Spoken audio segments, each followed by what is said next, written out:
उनको भी जोहार।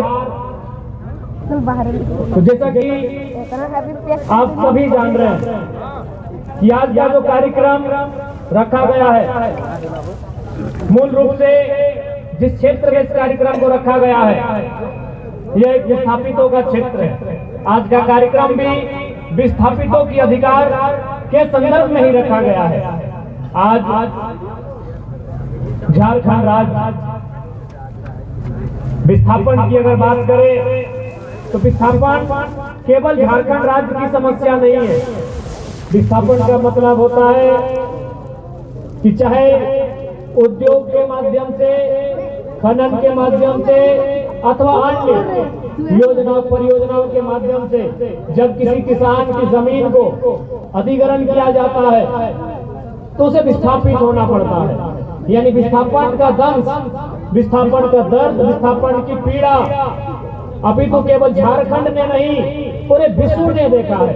चाहे ऑस्ट्रेलिया हो, फ्रांस हो, जर्मनी हो, ब्रिटेन हो, दुनिया के सभी देशों ने विस्थापन की समस्याओं को देखा है। लेकिन झारखंड के संदर्भ में यह कहा जा सकता है कि जमीन देने के बाद अगर किसी को दुत्कार मिला है, विस्थापित होने के बाद अगर किसी को दुत्कार मिला है, जिसे नियोजन ना मिलकर थाना प्रशासन की लाठियां मिली हैं, जिसे मुआवजा न मिलकर कानूनी धाराएं मिली हैं, तो हम कह सकते हैं वो झारखंड राज्य है।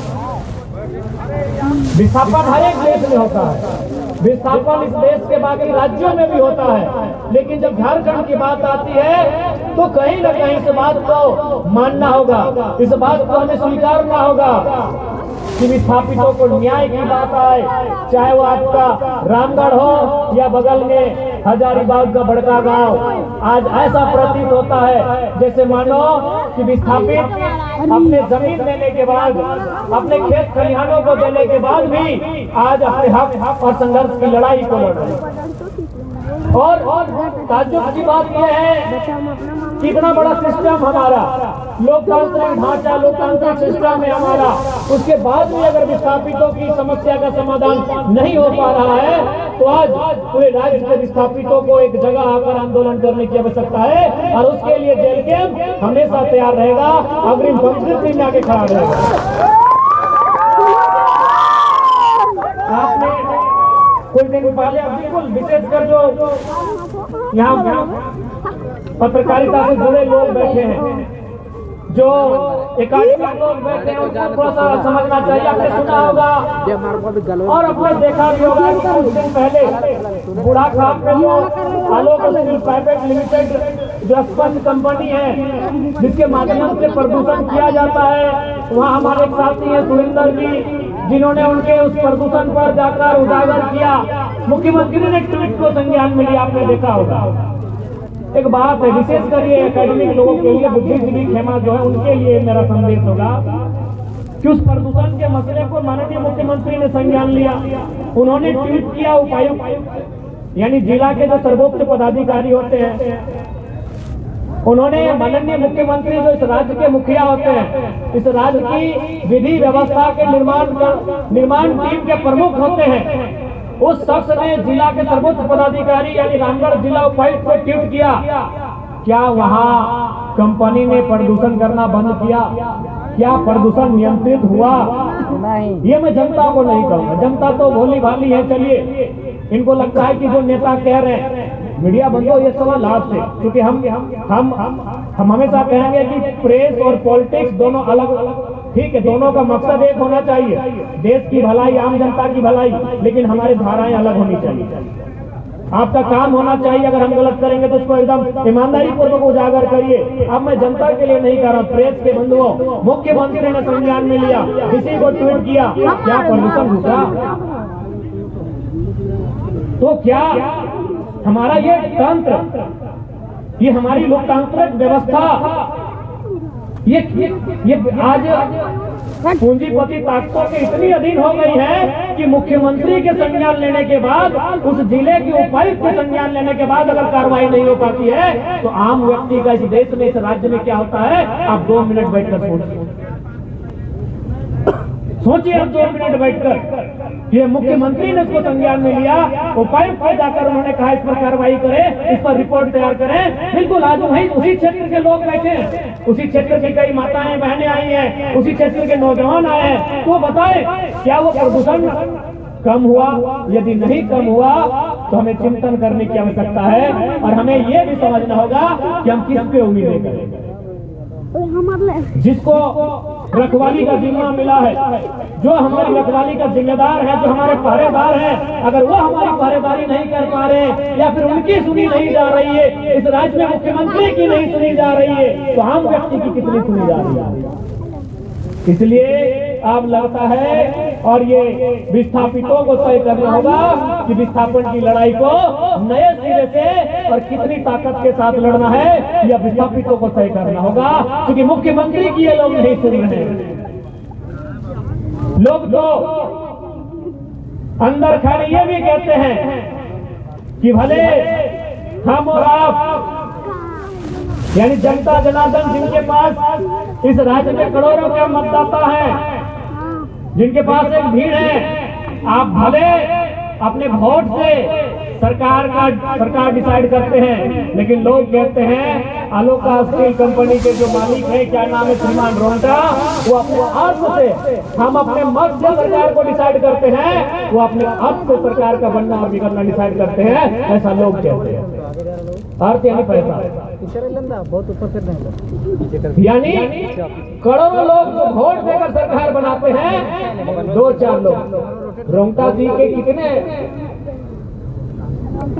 कितना योगदान होगा इस सरकार को बनाने में, मत के नाम में, लेकिन अपने अर्थ के नाम पर वो सरकार में और सरकार के निर्णयों को प्रभावित करते हैं। हमने वो भारत, वो राज्य हमने बना लिया है कि अब लोकतांत्रिक भारत में, लोकतांत्रिक इस राज्य में मत से नहीं, लोगों के मत से नहीं, कुछ लोगों के अर्थ से डिसाइड होगा इस राज्य को हम कहां लेकर जाएंगे। ये बहुत ही गंभीर बात है, ये बहुत ही चिंता का विषय है। आने वाले दिन इसका खामियाजा मध्यम वर्ग को, इसका खामियाजा गरीब गांव किसान मजदूर को झेलना पड़ेगा। इसलिए अभी समय है, अभी कम से कम हम बोल पा रहे हैं, अभी कम से कम सही को सही, गलत को गलत कहने का हम साहस रख पा रहे हैं। इसलिए हम लोग स्पष्ट कहना चाहेंगे, जेल कैंप का उपज ही आंदोलन के माध्यम से हुआ है और विस्थापितों के मामले में अगर सबसे मुखर कोई रहा है तो जेल कैंप रहा है। हम लोग आगे भी अग्रिम पंक्ति में खड़े होकर विस्थापितों की लड़ाई को लड़ेंगे, बशर्ते आपका सहयोग, आपका साथ होना चाहिए।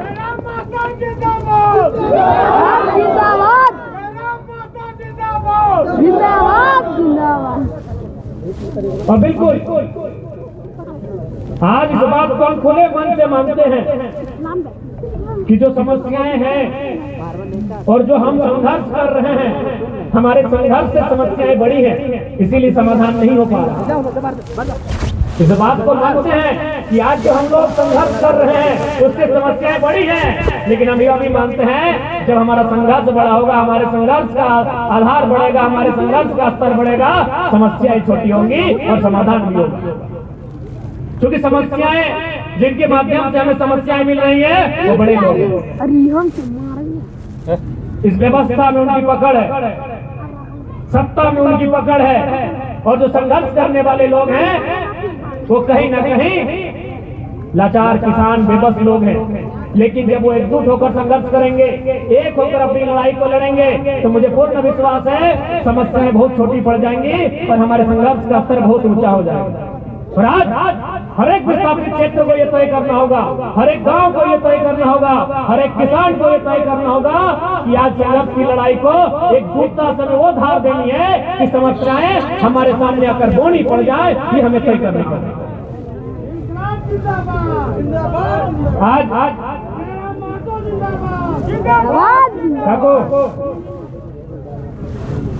जिंदाबाद कौर, आज 1 साल बीत गया है, विधायक बना हुआ हमारा 1 साल हुआ है, लेकिन कभी भी उन 1 सालों में 1 घंटा बैठकर अपने बारे में सोच नहीं पाए।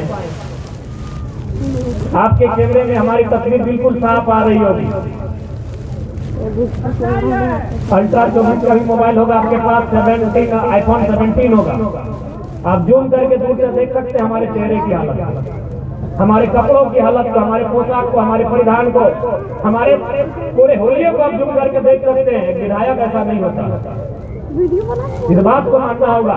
इन 25 सालों में कई विधायक आए और आने वाले दिनों में कई विधायक आएंगे, लेकिन जनाब महतो ने विधायकी का जो लेवल जनता के बीच ले जाकर दिखाया है, बताइए इससे पहले क्या ये स्तर था विधायकी का?